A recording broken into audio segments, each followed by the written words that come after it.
Yeah, hey Matt, how are you? Good. Hey, just what do you have to do offensively to kind of even out the inconsistency? Feel like Make them. Yeah. Make when you're open, you get shots. You got to be able to make them, and that's for us when you work to get good ones and you don't, then you got to go back from an execution standpoint. And we still have some of those possessions where we don't execute and we don't get a quality shot. But when you get quality shots as a coach, you just got to be positive and you know keep taking those shots because they'll go in. But you got to you're not going to feel good about yourself until you make some of those. But as a coach, the only thing you can work towards is your execution and shooting game shots at game speed and keep working. The guys that missed those shots for us in the last game are all capable of making them. They're all good. They're all good shooters, and they're all guys that we want to shoot the basketball. So, the screening, the cutting, the passing, all that stuff to get the right shots. That well, has it it all depends on been? the possession. Sometimes it's good, sometimes it isn't. Yeah, It's one of those things that's what's frustrating is that you'll run a couple plays or you'll do a couple things and the execution's pretty good. And then all of a sudden, like something simple, whether you don't pass or catch, or a guy forgets where he's going, or a guy just doesn't screen, and then it blows up the whole play just because somebody didn't carry out, their assignment. So that's when I talk about having a mature pulse a lot. That's really what I'm kind of yeah.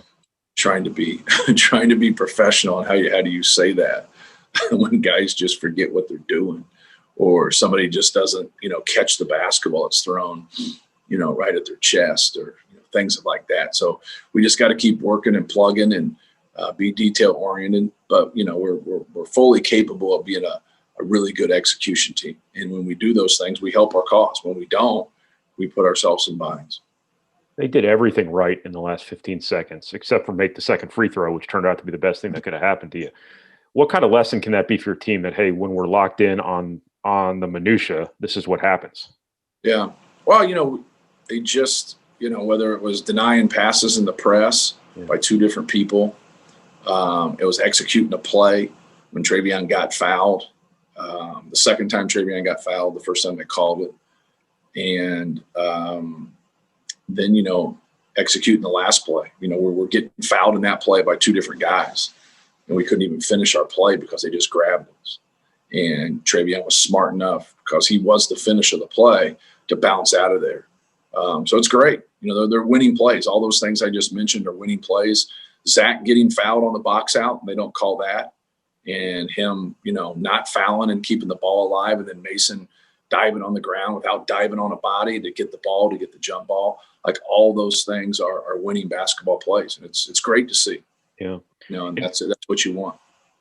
Indiana's been a pretty good defensive team. What makes them effective from a defensive perspective? They really get into the gaps. They protect the paint.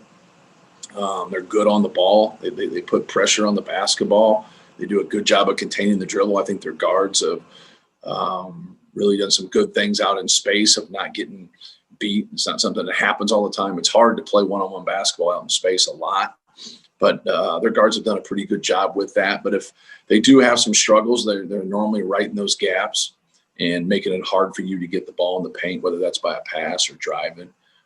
So you definitely have to move them. You have to move them around.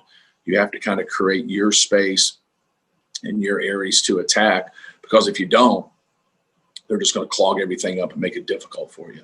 So, but they're a good defensive team. They've done some really good things this year against some quality opponents. What's a Purdue Indiana game in Bloomington without fans present going to be like, you think? Yeah, well, it's the like any game. Like now, it's the energy. It's the energy that you bring. You have to continue to be able to do that and get yourself ready to play. But also, I think a lot of it is like when you play well and you generate that energy. It's hard to feel good about bad play. And so like you got to get out there and be productive and execute and doing your job. And then now all of a sudden the guys coming off the bench feed into that.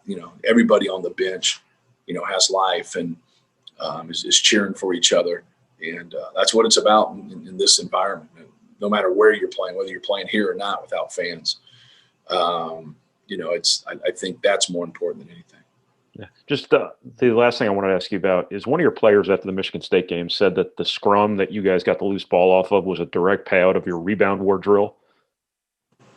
Can I you? don't I don't know about that. I No. think it has something to do with Zach being 7'5" and being taller than everybody else, and then Mason just wanting that basketball. Like they went to the ground first and got it. They wanted it too, but then Mason went to the ground to get it. So we do that rebound drill, but I mean, Mhm. probably everybody in the country does that rebound drill. That's something you got from Coach Katie, right? Yes, they were doing that when I got here as a player, the rebound war drill. I'm good. Thank you, Matt. All right, thank you. Carmen? Yeah, Matt, uh, should the Michigan State game be a springboard for you guys? Or does it need to be a springboard as you get to second half of the year? Well, I think it can become a springboard for us in terms of getting into close games and having more confidence. You see where the little things that we did that I just detailed, led to giving us a chance to win. And that's what you have to be able to do in those games, especially when you have fought back like we have. Is like you got to give yourself a chance before you can win the game. And we were able to do both, which is pretty fortunate. Like, when you score 16 points in the first half, like, you're a long way away from a win when you have 16 at half. Like you're just trying to have some positive play and some consistent play to get going a little bit, let alone come back and win the game. So hopefully that helps our guys when you get into those close games about doing your job, executing, and just following through on your assignment.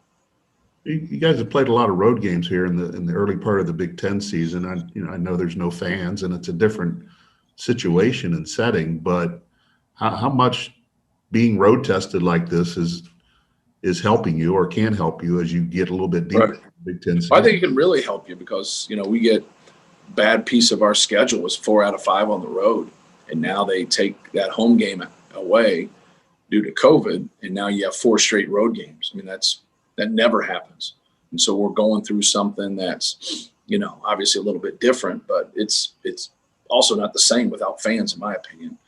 Do you still think that they have an advantage? I do. I think all home teams have an advantage, but I don't think it's the same advantage. So just deal with it. Everybody's going to have some things that go against them, and so I think that's kind of don't make excuses and just try to win the next game, and that's what we're trying to do. Thank you. No problem. Anyone else for Coach Painter? I got one, Chris, if that's Go cool. ahead. Dave. Go ahead, Dave. Hey, Coach. I say this recognizing that every game is its own entity, but can you put your finger on anything individually that has led to your success, to Purdue's success against Indiana in recent years? Good players, more than anything. I think through the years, we've had good players. And whenever we've won the Big Ten championship or got second, we've gotten second a handful of times. You go back and look at our guys, I think collectively, we've played well together. And but I don't think there's one aspect, like, rebounding or 3-point shooting or like that. That's, each game's, like you said, is its own entity. And, you just try to prepare and do your best. We've probably got a couple breaks and a couple of those close games. That's what you have to have sometimes in close games. But no, I think through the years we've had pretty good players at Purdue, and I think anytime you win or have success, I think that's the first place to look. Anyone else? Matt, hey, one more from me real quick, if you don't mind. How did Brandon Newman do defensively at Michigan State? Obviously, Aaron Henry only got 8 shots. Yeah, he did some good things. I thought, like, obviously, he blocked his shot a couple times, and I think they took turns blocking each other's shots. I don't know if that was they talked to each other about it, but he comes and goes, like, and that's for him. It's just trying to get that consistency. Mm-hmm. And understand that, like, doing his job and what he's supposed to do and how we defend certain actions or what we worked on that week. Like, he'll be just on top of some things and just be really good at it. And then he just won't. And that's what you're trying to get, for him. That's what you're trying to get for all of them. He's not the only guy that's in that boat. We got a handful of guys that are in that boat. And that's what we're just, trying to get. I could watch film with you and go through every play and do it, but like to give you just like a blanket answer to how he does. He does well in one play, and the next play he doesn't. And the next play he's fine. And he kind of seesaws. And sometimes it's 4 or 5 minute stretches where he's really good. And then he'll have a couple minute stretches where you're like, you got to get him out.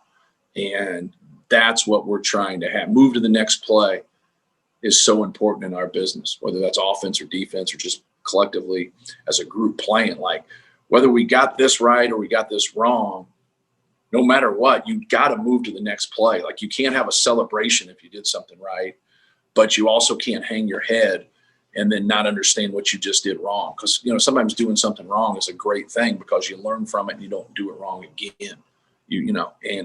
But if we're going to continue to do the same thing over and over because we're not fundamentally sound, you're just a dog chasing its tail. Like you just keep making that same mistake. And we do that as a group. Like we do that. It's like, I've always tried to tell them, pick something different to mess up. Like you've messed this up, fix it. Now find something else to mess up, but don't mess up the same thing. And some people like raise their eyebrows to that, but that's basketball. You eventually run out of stuff to mess up. And that's building a habit. Coach Katie always talked about that.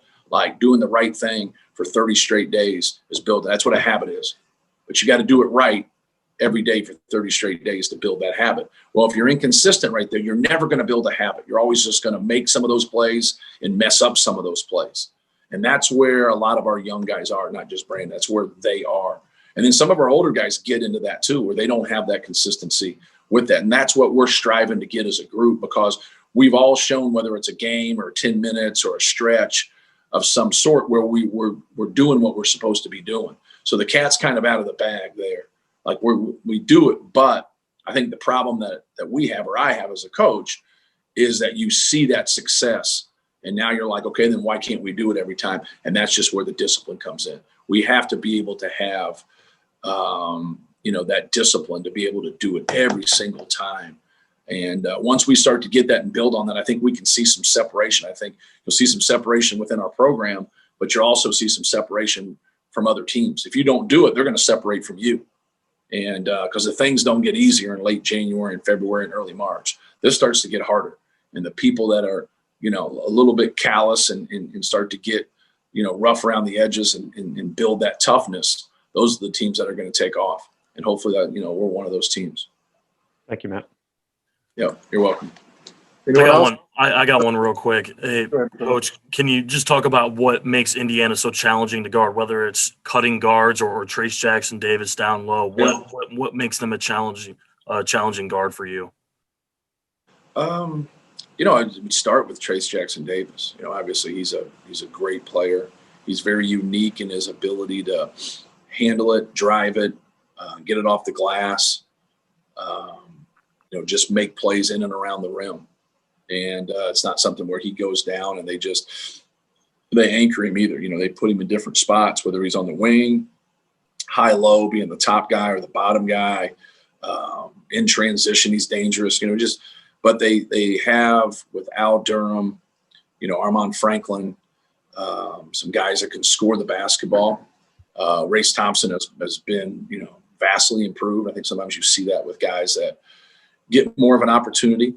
Instead of, their minutes in a rotation being a little bit less, it's hard sometimes to just step into that kind of that next phase as a player. And he's been able to do that and have success. When he hits the glass and he scores, it really helps Indiana. Finney had a really good game.